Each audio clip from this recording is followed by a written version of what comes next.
Hello বন্ধুরা, আপনার ফোনের ব্যাটারি চার্জ খুব দ্রুত শেষ হয়ে যাচ্ছে।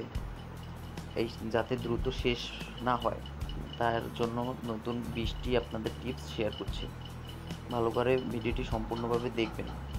নতুন মোবাইল কিনে কমপক্ষে 8 থেকে 10 ঘন্টা চার্জ দিন। খুব বেশি দরকার না হলে ভাইব্রেশন ব্যবহার করবেন না। ভাইব্রেশনের কারণে দ্রুত চার্জ ফুরায়। ব্যাটারির সম্পূর্ণ চার্জ শেষ হয়ে গেলে চার্জ দিন। ফুল চার্জ না হওয়া পর্যন্ত মোবাইল চার্জ দিন। মোবাইলের ব্রাইটনেস কমিয়ে রাখুন। অতিরিক্ত চার্জ ব্যাটারির জন্য ক্ষতিকর। সবসময় সেটের অরিজিনাল চার্জার দ্বারা ব্যবহার করুন। খুব বেশি দরকার না হলে ফোন রিস্টার্ট করবেন না। অকারণে ব্লুটুথ অন রাখবেন না।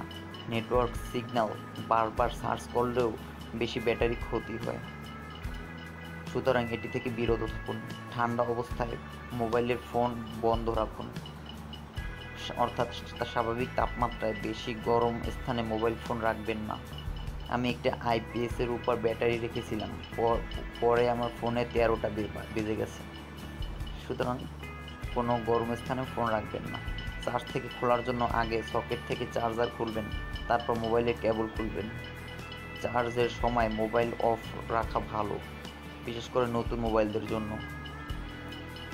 ব্যাটারির আয়ু 15 থেকে 30% থাকলে চার্জ দিবেন, এর আগেও না পরেও না। লম্বা সময় ধরে চার্জার লাগিয়ে রাখবেন। আমরা অনেকেই রাতে ঘুমানোর সময় চার্জ দিয়ে ঘুমাই, এতে করে ফুল চার্জ হওয়ার পরও অনেকক্ষণ চার্জ কানেক্ট থাকে। এই অভ্যাস পরিত্যাগ করুন, না হলে ব্যাটারির ক্ষতি হবে। Wifi, location service, Bluetooth connection, mobile net connection থেকে ব্যাটারি বেশি ব্যবহার হয়।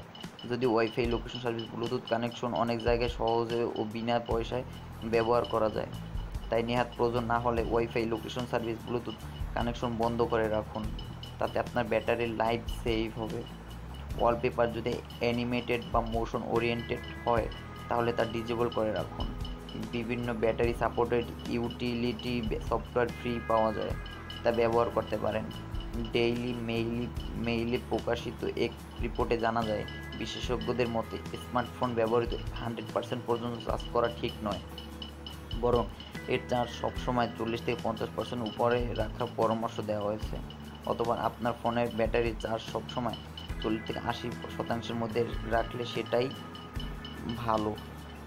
এমনকি ওয়্যারলেস চার্জিং এড়িয়ে চলার পরামর্শ দেওয়া হয়েছে।